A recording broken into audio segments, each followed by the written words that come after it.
Setyaki dinulu katon wirang tumandang majenging rananggana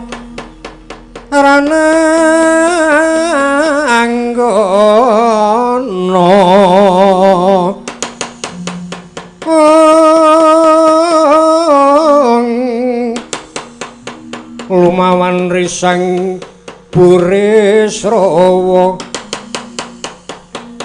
kaprayit naning driya linepasan Candrasani temah kalenggak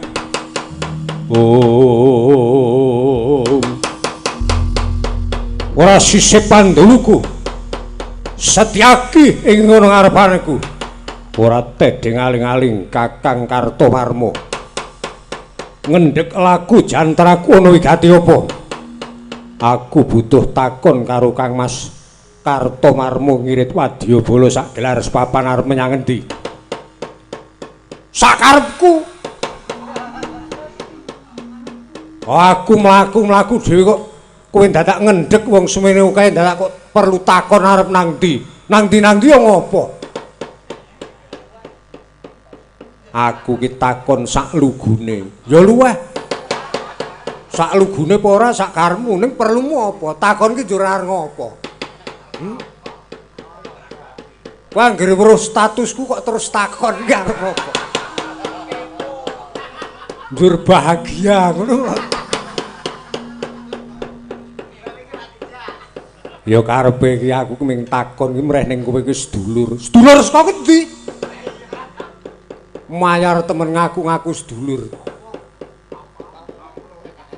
ora ditelusur kowe iki karo aku karo ketemu pirang perkara kowe ketoke runtang-runtung karo kowe ning statusmu kudu sedulur ming kanca raket niku kudu sedulur saya kowe ora tau gathuk karo aku terus ngalurke sedulur penak temen nganti kaya apa lho nek panjen sedulur ki nak ya ora didoh-dohke sing kok karepke nek adoh ning bareng ngerti nek kuwi sedulur ya saya dicerakke ora kok ngerti sedulur malah didoh-dohke sedulur dicerakke kuwi ya apik ning ya iso elek eleke piye apike piye apike saya raket ning pas duluran kuwi nek upamane lamun wong lanang karo lanang saya raket saya apik sedulur nek lanang karo wedok nek saya raket ora apik iso dadi perkara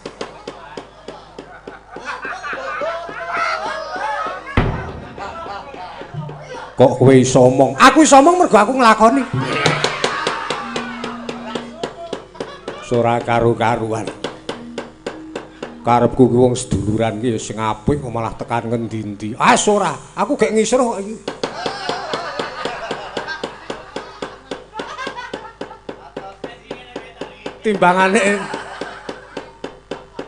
timbangane stres prei kesuwen wis pokoke gue seneng-seneng arep prei kesuwen ora dheweki ha iya aku emono bojomu bakul buah ameso pamane kowe ora ndek wetu kowe nunut bojomu iso dasare kowe duwe keterampilan iso gawe kijing barang arep butuh kok cangkeme kijing kok tawak-tawake nggo ngebleki kowe kuwi kok mulane rasa domong-omong ku gaweanku dhewe kok Daki piye kok atos bae ora atos nek ora kena kanggo gawe ya iki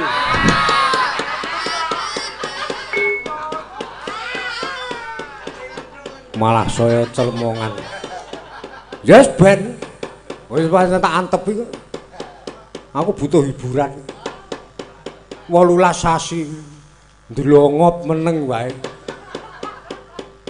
kowe mono hiburane nang omah nenandur werna-werna dilalah nancepke cikal urung suwe-we ya saiki wis awoh teng grendel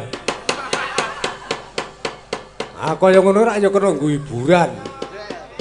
Aku nang omah wis tingak-tinguk. Tiagi. Apa? Aku krungu kabar jare sok setu kowe mitoni. Wah, ora usah diomong-omongke. Mara lho aku. Sesuk tak gawake sayur-sayuran. Malah werna-werna sing dirembug. Iki jane Kang Mas arep tindak menyang endi? Ora perlu kowe takon. Ning kepepete nek pamane kowe butuh arep takon tenan ya aku bloko ya ora apa-apa. Aku cok apian.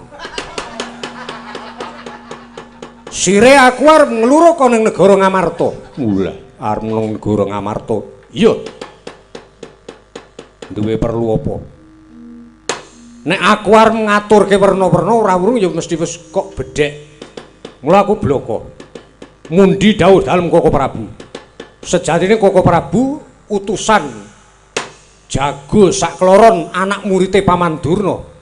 Buta Digdaya Stimandraguna didhawuhi ngluru ka ning negara Ngamarta utawa goleki para kadang Pandhawa supaya para kadang Pandhawa disirnake. Ora jeleh-jeleh para kadang kura ngancam sedane para Pandhawa pepundhenku. Pandhawa isih urip, para Kurawa ora bakal tentrem kahanane. Mula siji-sijine dalan bisa gawe tentreming penggalih Koko Prabu sakadang ya mung kudu Pandhawa tumekaning pati. Wis, Diagi. Apa? Kowe nyegat laguku niate arep apa? Upama kowe arep mlaku tumuju ana ngendi? Merga nek upamane kowe ngidul bener kene ora urung tekan tlatah negara Ngastina. Saiki karepmu apa? Ayo ngaku. Ora usah dingak-dinguk. Arep nang ndi kowe? Pancen arep nang negara Ngastina. Nek tekan negara Ngastina arep apa? Apa sing dadi kekuatanmu? War mateni para kadang Kurawa kuwi sing tok nggo kekuatan sing tok nggo ampuh-ampuh kowe iki apa? Sadasare kowe mengijen tanpa kanthi. Aku wong loro. Karo sapa? Karo Anggir Gatotkaca. Wu. Karo Anggir Gatotkaca. Iya, karo Anggir Gatotkaca. Wong loro wis iso ngrampungi karya. Apa kowe ora ngerti kadigdayane Anggir Gatotkaca? Apa kowe njaluk ditugel gulune? Ah, ya ora ngono kok. Ora yo ngedeg-degi kowe iki. Gulu isih kanggo kowe iki. Arep ndase apik nek gulune ra ana.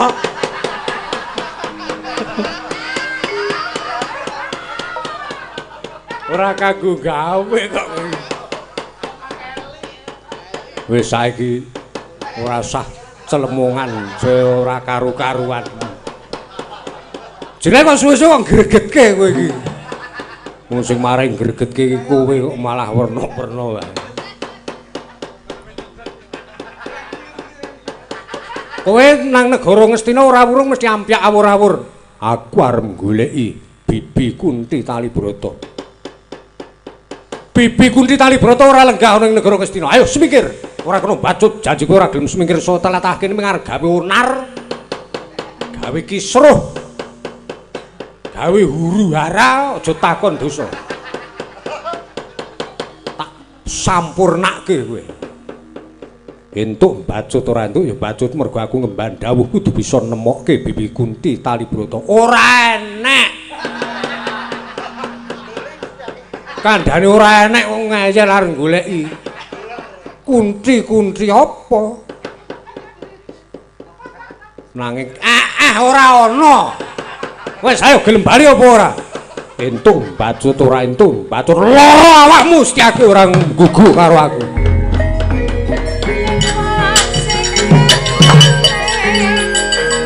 Bali. Gelem bali apa ora?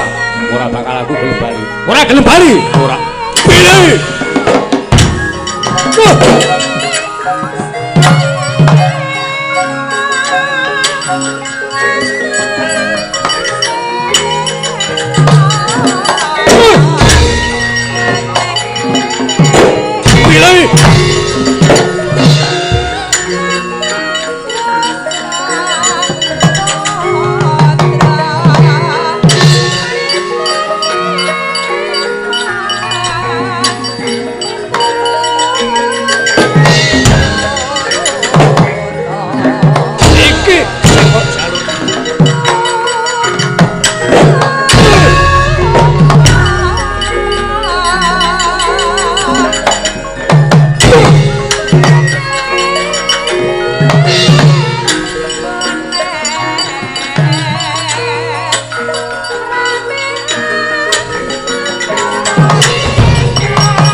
jaluk ambrol dadamu.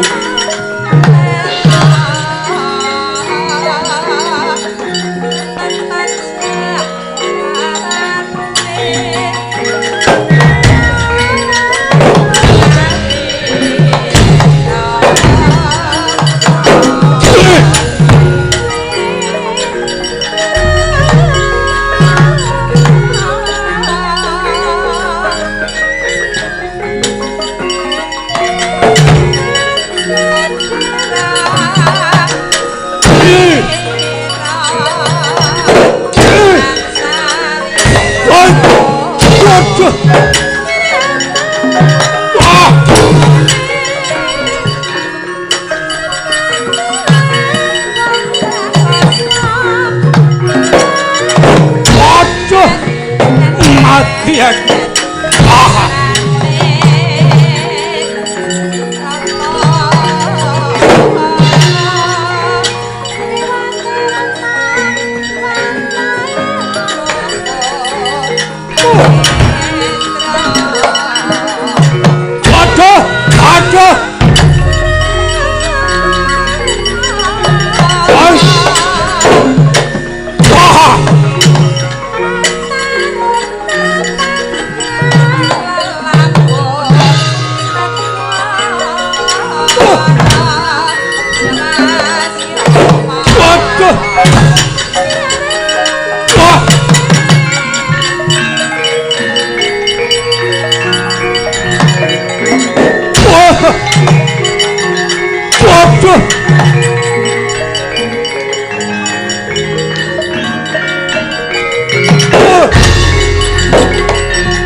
Mati aku.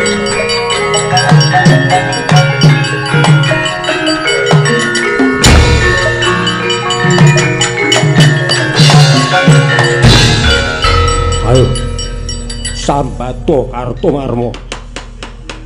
Yen panisih wani mungsuh karo aku tak enteni gedhugmu. Kowe ora bisa tangi tanding yuda karo aku ora tunggal kulumu.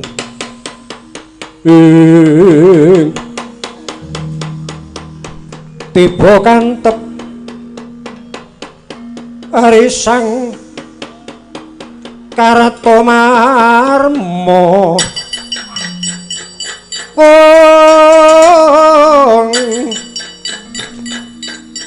lumawan Dian Setyaki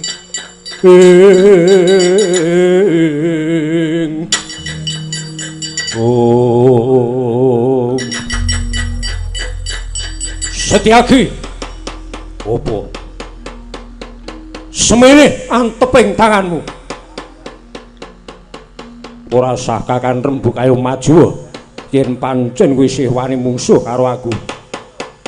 Kakang Sumbar sabet bindi bentet sirahmu Setyaki mara kaya apa tibakno.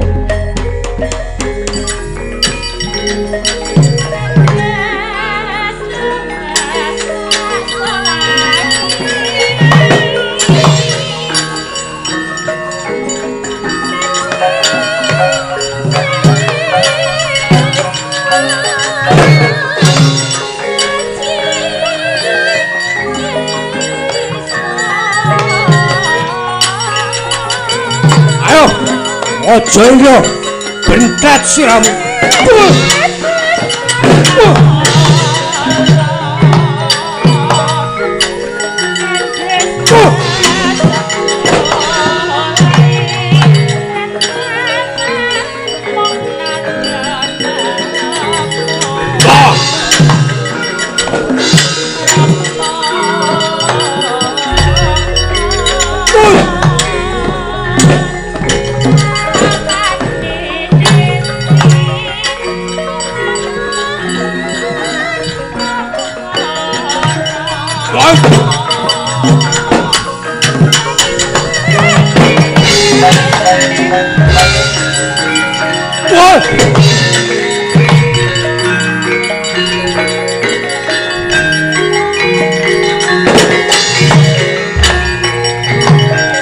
Marcos!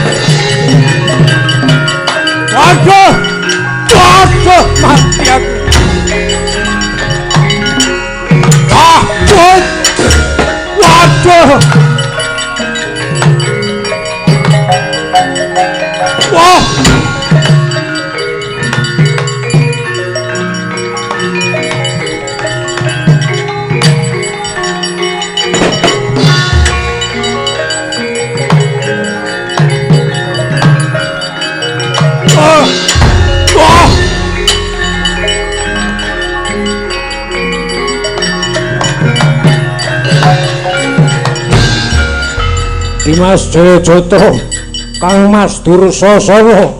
Kula nyuwun pambiyantunipun Kang Mas Dursasana.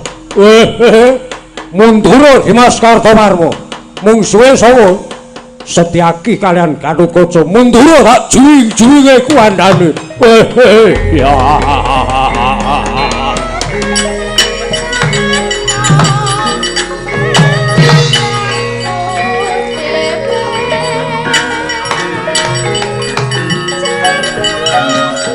Ayo endi Setyaki karo Gatotkaca ngetoko tak dukumpo pecah siramu.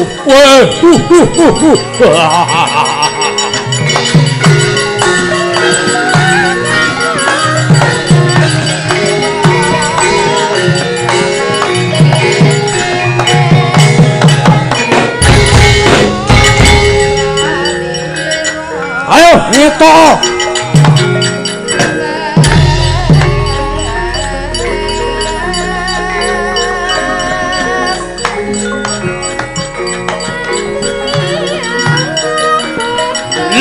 Iki menungsane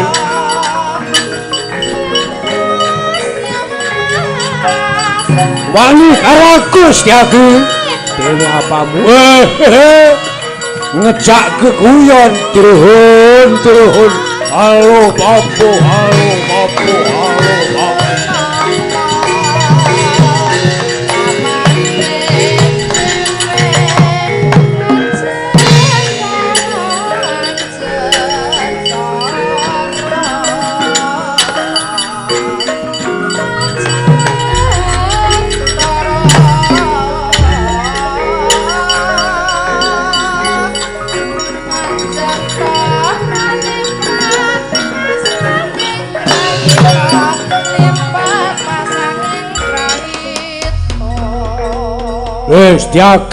Setyaki opo Kakang Dursasana kowe wani ngobrak-abrik wadyabala Ngastina opo kira-kira sak cengkang kandeling kulitmu persasat kena dienggo gawe janget kebarat kowe opo abamu ingkang bibitiyala Kakang Kartowarma niatku arep goleki Bibi Kunti Talibrata nanging durung wae aku tekan negara Ngastina aku nedya disingkirke. Bibi Kunti ora mapan ning negara Ngastina.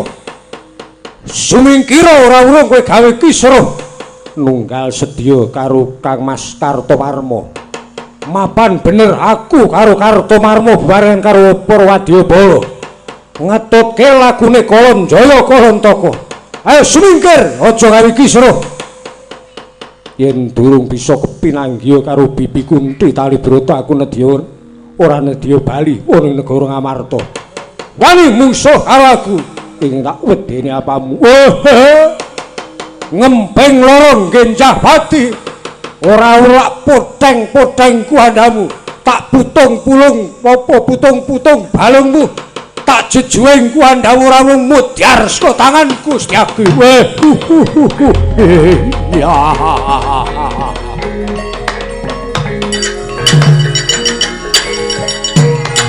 Janjan.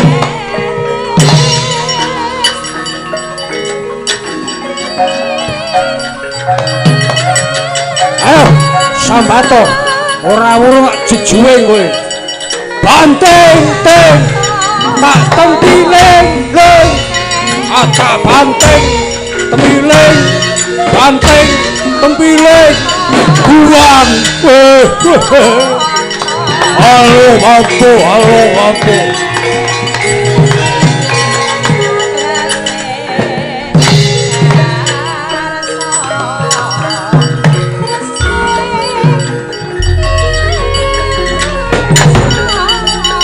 anda pilih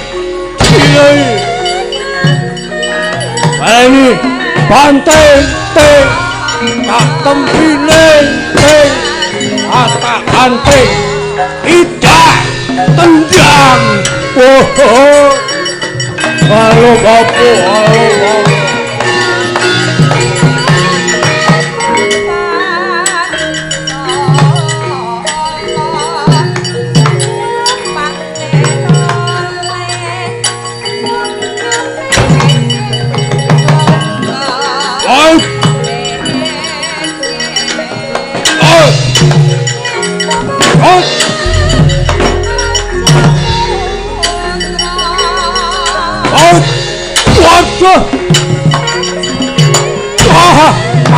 aku. Turun.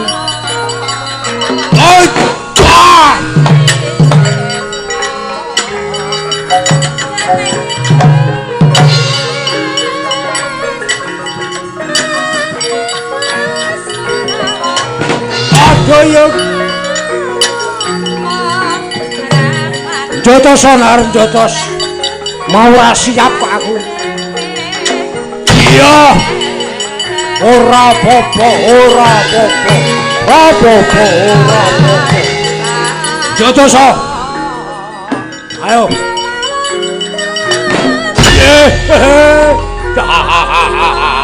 ora apa-apa iya nyo ora apa-apa ora krasa kandhang pateng-teng pileng pateng-teng buang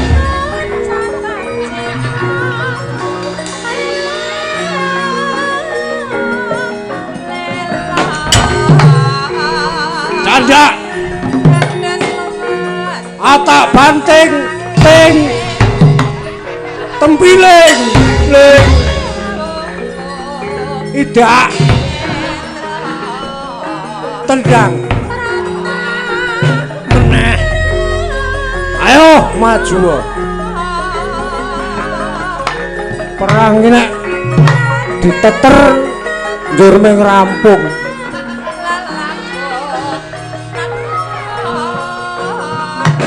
jotoso sing tenan iya pilih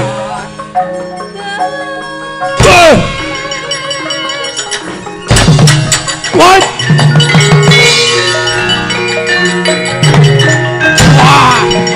pilih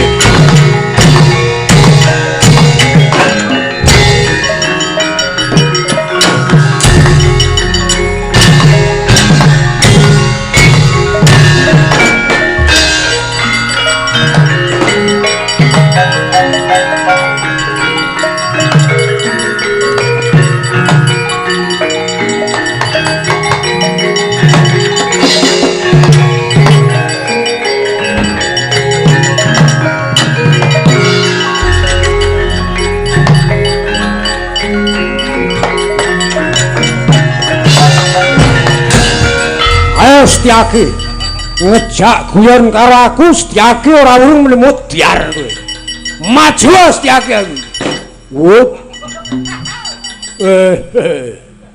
kowe tut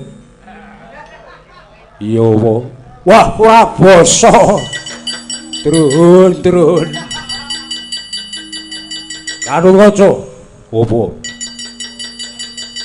kowe golek yangmu Kunti dasar para nyata Hyang Kunti murca saka Kasatropa saka ing keputren. Nar kok golek ning negara Ngastina ora ana. Ayo prayoga kowe bali yo. Entuk mbacut ora entuk ya mbacut. Mbacut padha karo jarak bebaya. Aku ora wedi bebaya. Kene merganing badimu potol gulumu.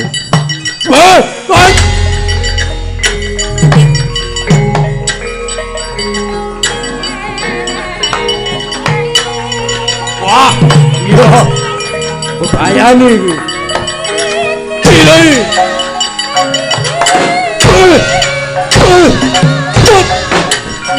Waduh.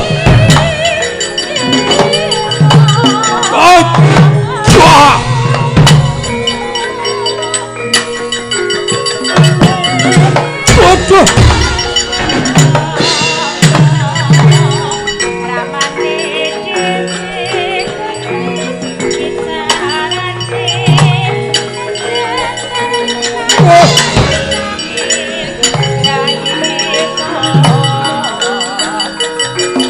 Jadamu rontok kamu pilih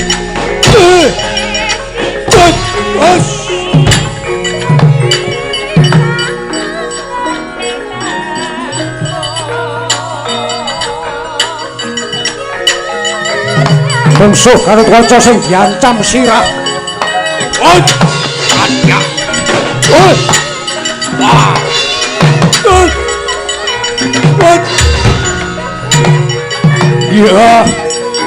udah ingkang prayitna. Pilih. Pilih.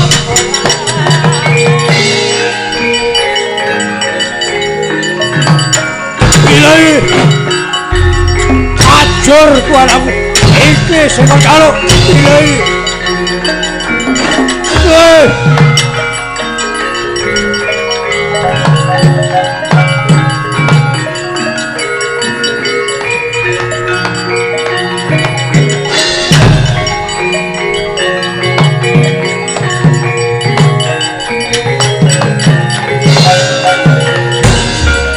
Ayo maju Kanurkaca.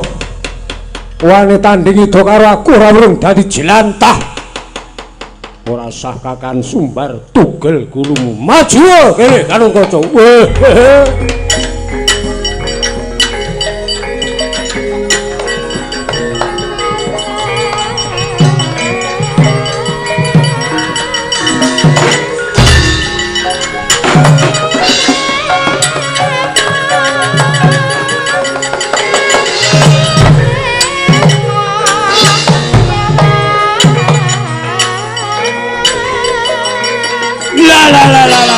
Medun mungkau Meduna mungkau wis wis wah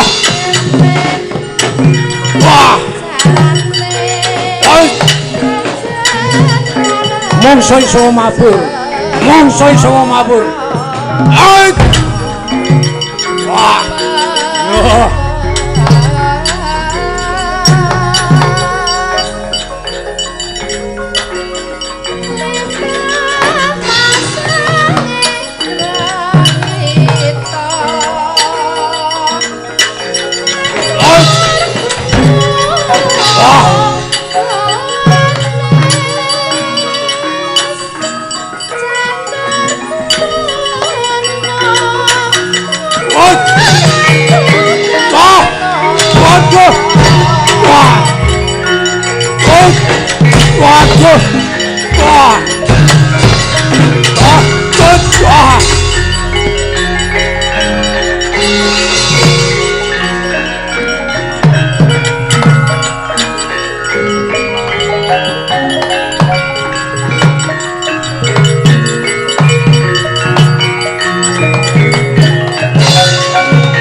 bocah Purwa glok dawuh Gatotkaca kira-kira mbebayani diunduri merga sing diancam patine iki dudu anak-anak Pandhawa ning para Pandhawa.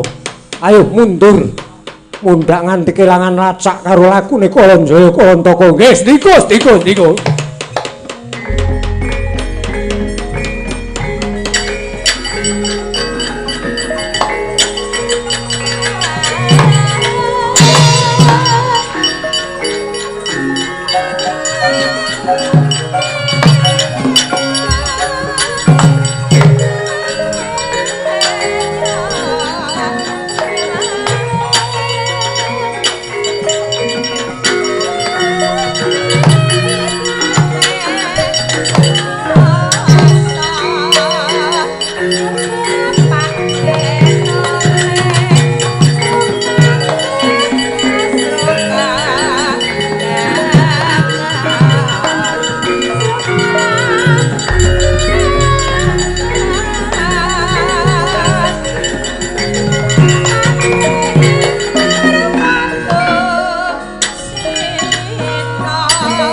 ron mawur katiuping angin kukilo biar mebar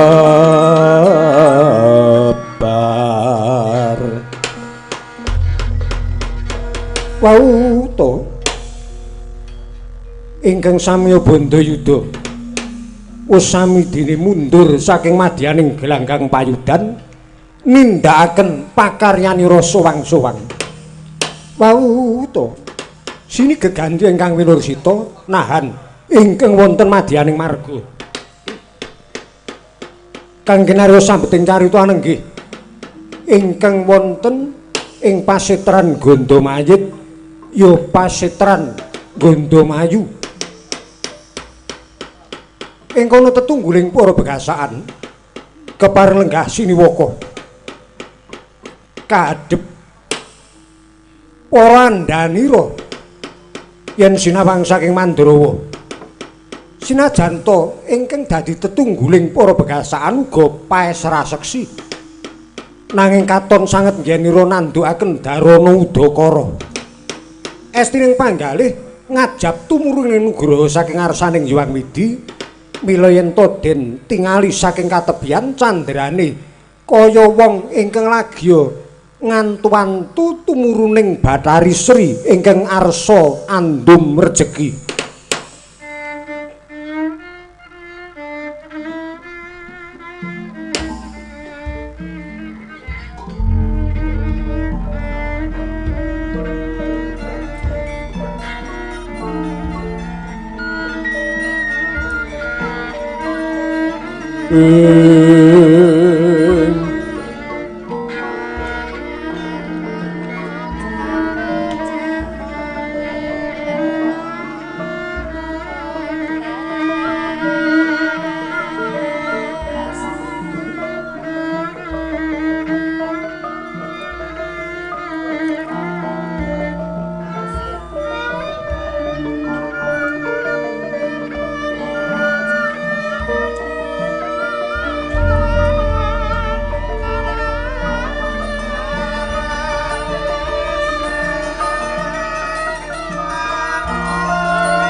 Kayangan Wukir Pidikan ya kayangan Dandang Mangure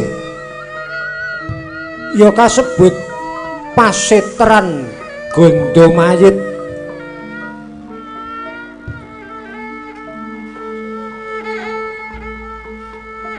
sinten to ingkang kepareng angratoni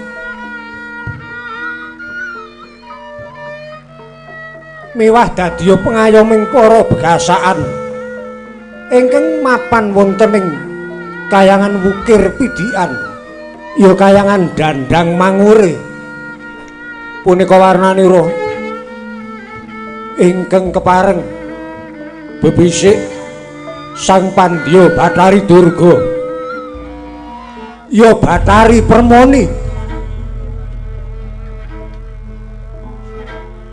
anu jurisa juga Sang Hyang Bathari Durga pareng miyos lenggah wonten madyaning Tarupagung wangunan dening kang kepareng Agibyantara lenggih punika warnane andane Sang Pandya Bathari Durga kang minangka dadi pengareping para baju barat ingkang nama Ditya Jaramaya ing lenggah wonten sakwingkingipun Ditya Jaramaya anenggih Ditya Rinumaya tuwin Jarumaya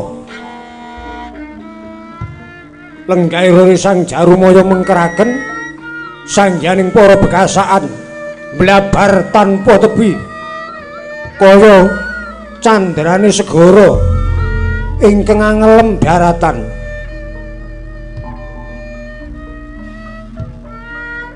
ana kepareng karsa rukmeng daya lan pangudas maraning driya Sang Pandya Bathari Durga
Ya dewa ya nonton wong aperang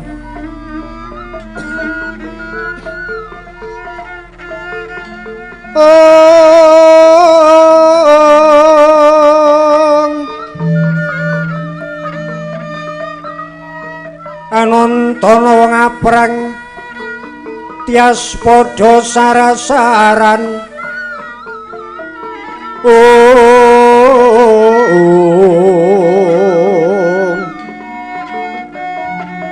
manglayanging ngakasa pindha astra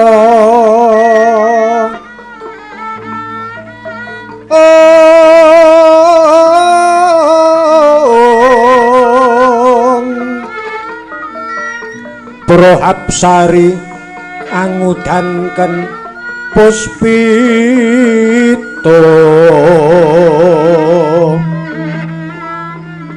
amri angambar-ambar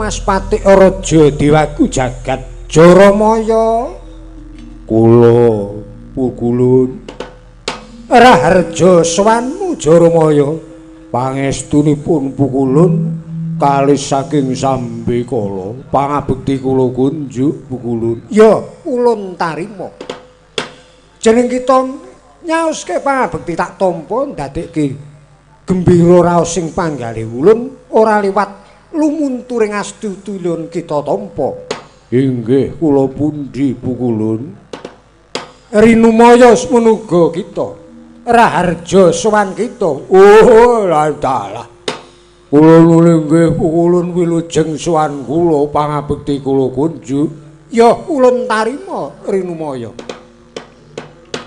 ora liwat puja astuti ulun kita tampa sangeting pamundi kula Jarumaya kula Raharja sowan kita inggih wilujeng kalih saking Sambikala pangabekti kula kunjuk pukulun ya ulun tarima ora liwat puja astuti ulun kita tampa Jarumaya sangeting pamundi kula pukulun sawise lungguh kanthi prayoga Jaramaya Rinumaya lan kita Jarumaya kula muni nggih. Wah inggih. Oh inggih pukulun.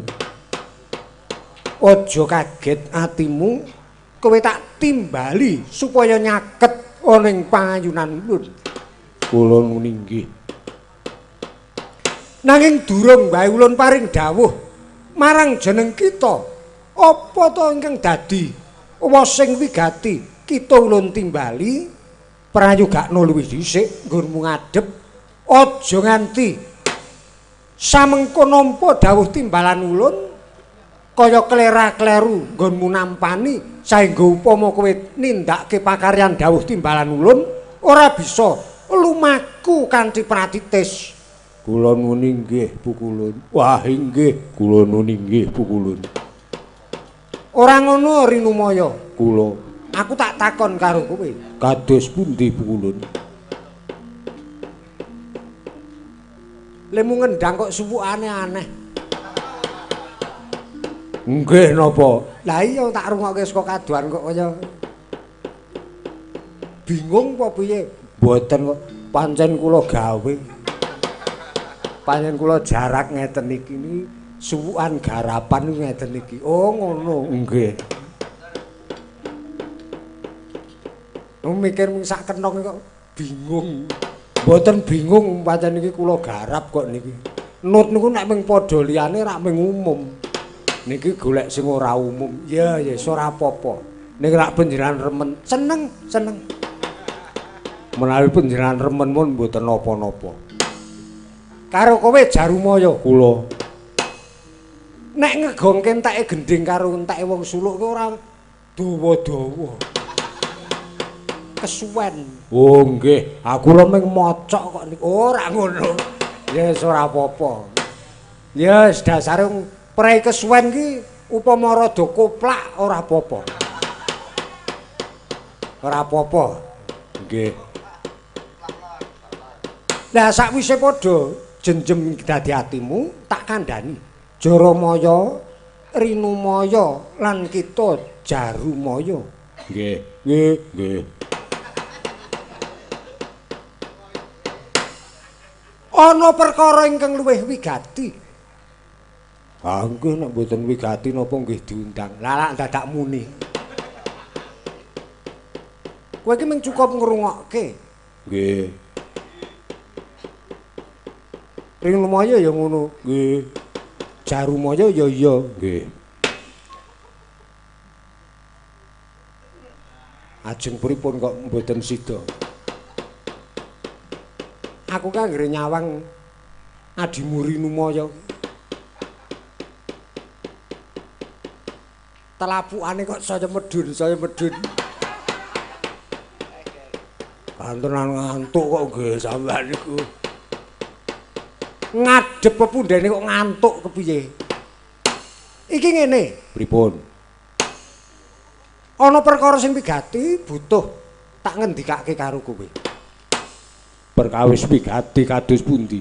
Wis tumeka titiwanci aku kudu bali ana ing Karang Pawidodaren. Mergo aku wis antara suwe mapan ning Wukir Pidikan. Lah mongko aku kuwi mbiyen tetungguling para widodari. Dadi yen aku kesuwen mapan ning Wukir Pidikan kaya ora prayoga. Inggih. Nanging sedaya menika rak kedah dipun engeti Bu Kulun. Sing kok karepke apa? Kula kaliyan adi-adi kula menika dados penderek paduka. Kula dados penderek wonten ing Kayangan Dandang Manguri menika sampun dangu dasaripun abdi Kayangan Wukir Pidikan niku racak-racake kakak beradik. Karepmu ki piye? Paminipun kula Kakang Adi kalian Rinumaya inggih kalian Jarumaya. Sanesipun tesih wonten malih ingkang Kakang kalian adinipun inggih nderek paduka. Wonten malih ingkang sederek Kakang Adi ning anak enom anak tuwa nggih wonten. Menika sampun sak pendhoyot sampun sumuyut wonten ngarsa paduka. Mila menawi panjenengan badhe kundur wonten ing Kayangan njuk pripun kula niki? Gek kawontenan pun kados ngaten. Pinten-pinten wulan persasat kalih tengah taun mboten nate nyambut damel. Upaminipun nedha ulam pados ulam. Ulam iki sampun meh telas. Praga menika wingi-wingi kathah ulamipun ning sakmenika angel sanget. Ora tau entuk iwak, mboten ate angsal. Merga sakniki niku wong urip niku ya karepe ngoten kono aja lunga-lunga, mengkon meneng teng omah dadi ora kena lunga-lunga. Jebul sing ora lunga-lunga kepetung iwak niku ya do nang ngerong. Ora do metu. Mula kula uncali jala mbeleng mawon. Jala kula culke, kula angkat niku blas. Cemplimun mboten angsal. Ampun malih kok sing beyong sing werna-werna pun niki jan keteteran. Urip kula mboten kados sak gedhagan iki. Nandur lombok kepancal rega larang. Nggih pun sruwasuwi sarwa kujiwa. Lah saya nek panjenengan ajeng kundur wonten Kayangan napa mboten saya ngrekoso para penderek dalem. Ora perlu kowe mas kuwatir. Upama to aku kudu isih tumurun ana ing Kayangan Wukir Pidikan tak lakoni waton janjine Pukulun Wang Jagatnata aku bisa dadi Sulistya ing warna meneh kuwi ana bukti nyatane. Oh lalak ngaten. Menawi ngaten kula nyumanggaaken. Nanging sumene aska sawetara. Aku nedya golek srana. Tak anti-anti piya sing pangandikane Pukulun Iwang Jagatnata kok durung bisa tak tampa nganti tumeka wektu dina iki. Senajan aku mbiyen diparingi prisa karo Pukulun Iwang Jagatnata ning aku durung ngerti srana sing dikersake dening Pukulun Iwang Jagadgiripati ku kepiye. Lajeng kersanipun ora ketang mung sak gebyaring tatit sak siliring bawang. Lamun to aku ora ngadhep ana ngersane Kakang Ismaya, tangeh yen to aku bisa entuk dalan. Nggonku bisa ruwat mala Sukertaku. Gandang ruruh pasmone siros karing bawana.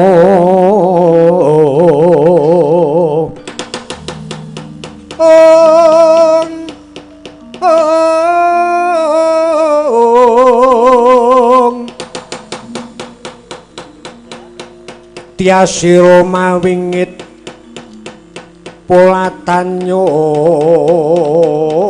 muncar Yayah Baskara mijil saking graning mukir.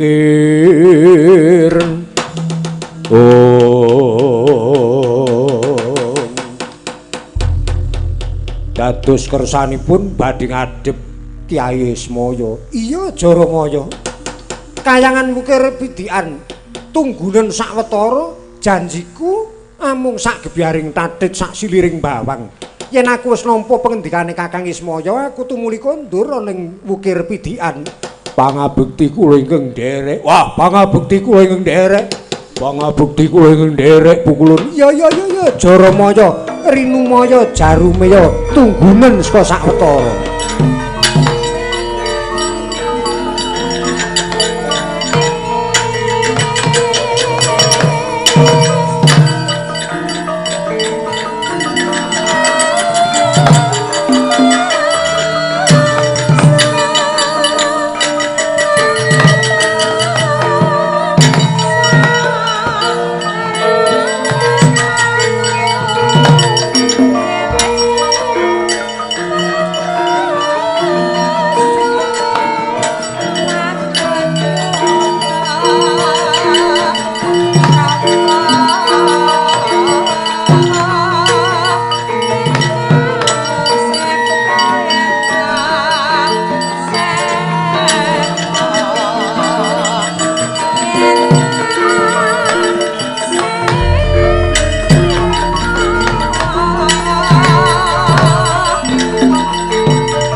Ora bakal sisih panduluku iki kaya adiku Permoni ingkang ngadhep ana ngarepanku.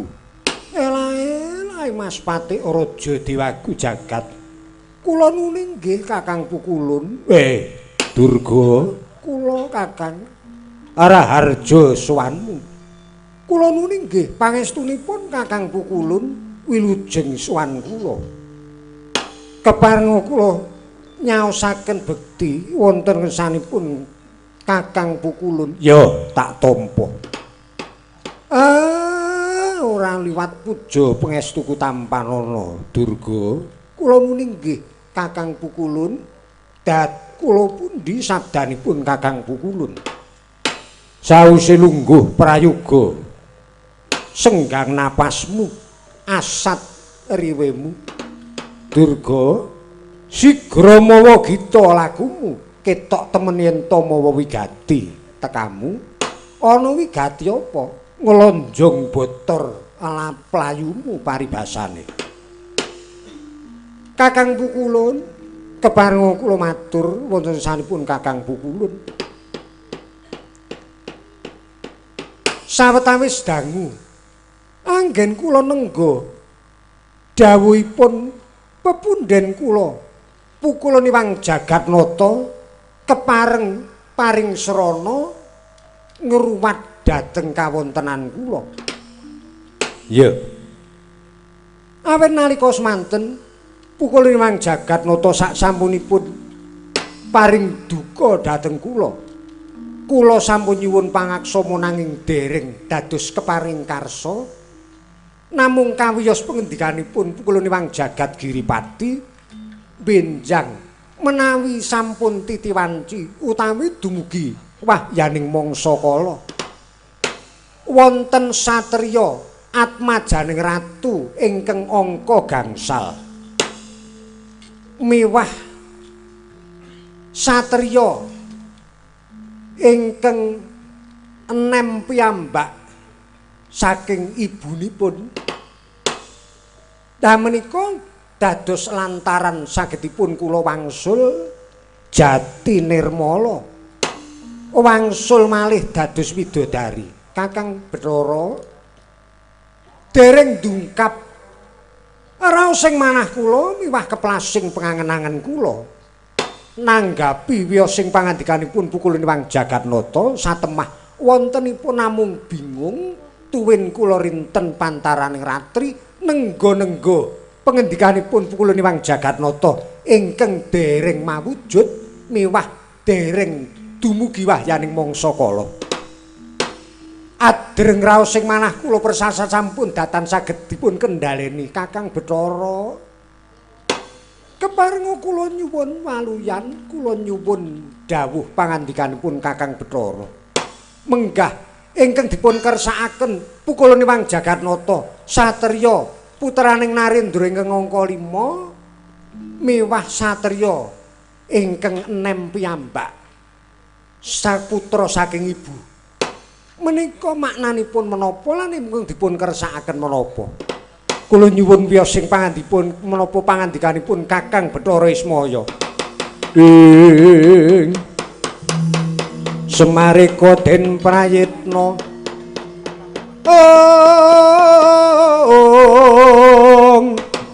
semuriris eka bali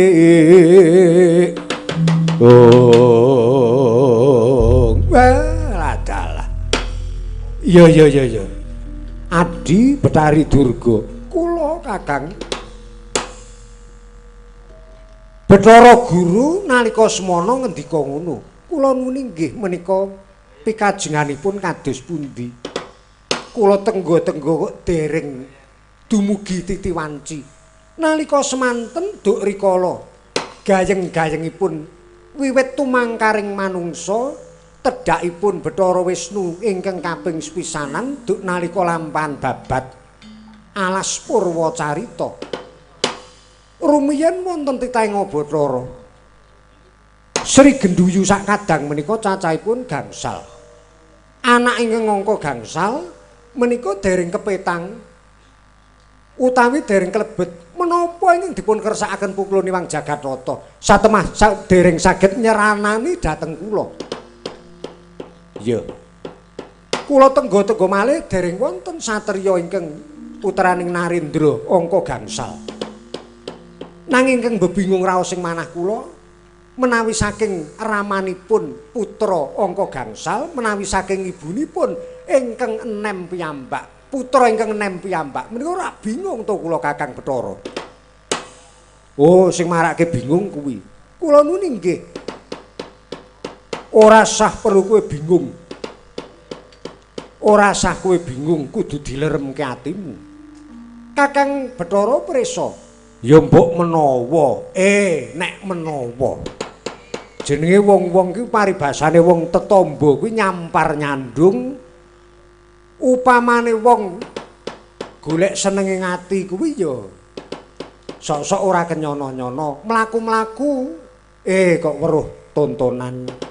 Seneng pikire. Mlaku-mlaku nek wong lanang kok kepethuk wong ayu, seneng pikire. Wong wedok mlaku-mlaku kepethuk wong bagus, gagah, seneng pikire. Lah ngono kuwi. Kuwi sing dikarepke ya ngono kuwi. Lah upamane ibarate wong golek tombo, kowe kuwi ya apa kok sedya apa kok ora ning kepethuk karo aku ki muga-muga ya ndadekke kesempatan apa sing dadi kekarepanmu, sing tak karepke ngono kuwi, Durga. Ya ora? Inggih Kakang Pikulun, mila ingkang kula sedya menawa mekaten. Lah, rak ngono. Ngene. Ngene. Terus pundi Kakang? Cerak kene to, moman wong tuwa ki sing cerak. Inggih Kakang, sendika ngestakaken dawuh. Upama kowe iki cerak karo aku, Bathara Guru ora nek nesu.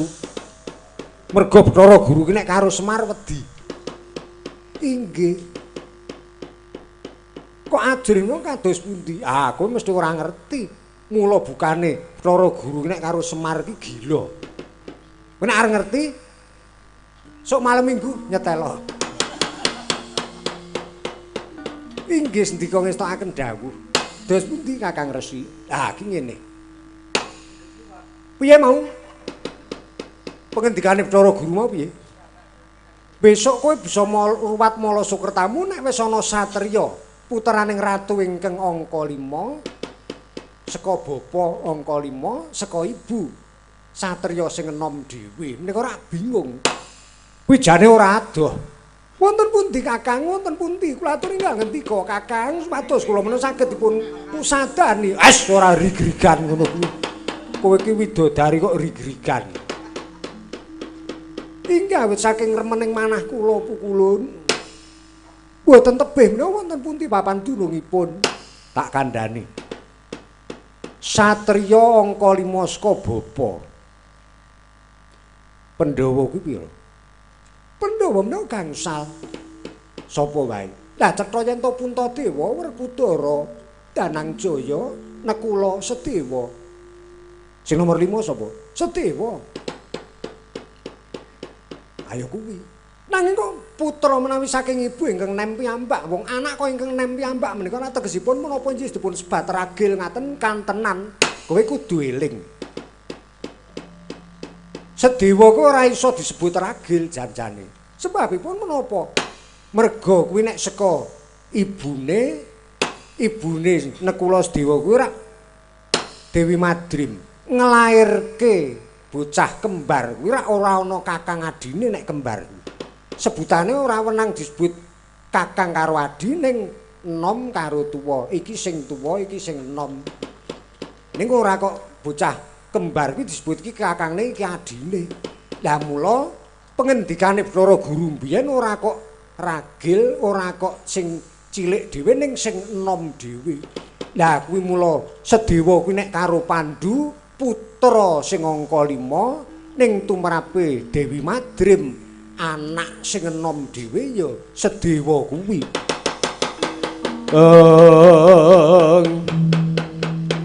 Gambira tyasi sang Batardi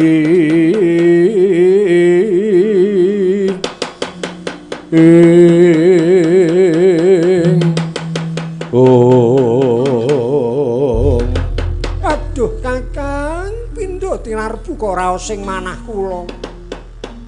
Bingah ingkang tanpa upami sampunipun kula mangertos menapa ingkang dipun kersakaken dening Pukulunipun Jagatnata jagat kaya ora wingi-wingi. Oh Kakang, panjenengan menika ingkang langkung wicaksana, Kakang Ismaya menika ingkang langkung pana dhateng saka menapa saliring ngereh. Panjenengan menika nglangkungi kamu kawisipun Kakang. Aja kok oyog-oyog. Engko nek kok oyog-oyog wetengku njutok ting kruwel. Wanggre wetenge ting kruwel, saya nek lemu ngoyog-oyog engko saya nanggon lempeng kene iki keri. Aku ki nek keri anggere ngampet le keri engko njur kaku. Nek kaku wetenge memangan ora enak bengko, nek bengko rak ya njur rugi ora memangan. Wis seneng ya kena. Bungah ya kena. Ning aja mbungai. bungah kuwi nek sing ora diitung, ora dipikir, nek dadi bungahi ora prayoga kedadiane. Kula nuninggi. Kowe wis ngerti, sing iso nyeranani kowe nek miturut pengendikane Bathara Guru kaya ngono ya mung momonganku Ndara Sedewa. Kakang, sak sampunipun tinarbu kok raos sing manah kula. Keparenga kula nyuwun pamit wangsul wonten lesani menapa wonten ing kayangan Wukir Pitihan Kakang Bathara. Ya, sing prayitna ngati-ati muga-muga kasembadan sediamu nek pancen kowe kepengin ruwat mala sukertamu ya wis borong pambudidayamu supaya bisa kelakon. Aku sipating wong tuwa. Wong tuwa ki ya mung melu ndongake mbok menawa pancen kowe wis nampa keparenging Bathara bisa pulih dadi widodari, aku wong tuwa ya mung melu bungah. Ora kaya-kaya wae. Wong tuwa ki ya mung mujekke muga-muga tetep diparingana tetep iman. Imane diparingana. Eling marang keluargamu aja nganti tumindak semblethringan nggo karepe dhewe. Eling karo anak putu, karo kanca rowangmu, kowe karo abdi-abdimu Baju Barat ya sing gemati. Inggih, Baju Barat kuwi kowe kudu ngerti kesenengane, pangane apa, aja mengkok pakani jangan bobor wae. Mergo ora wuruh nek kokean jangan bobor ming do lemes ming micek wae. Ya kudune nganggo mis-mis kaya kenyel apa-apa. Inggih. Mergo sing jenenge bangsa Baju Barat ki wong kulino melek bengi iki nek ora bangsa sing marai panas, wah engko tenan mung merem wae. Inggih. Nyuwun tambahing pangestu Kakang lan ngaturaken sewu ageng panuwun ingkang tanpa upama. Benjang menapa Kakang Ismaya rawuh wonten ing kayangan Dandang Manguri. Ayo sesuk gampang. Kidulmu kae sing adol bakmi kae isih tesih. Ya sesuk tak merlokke rono.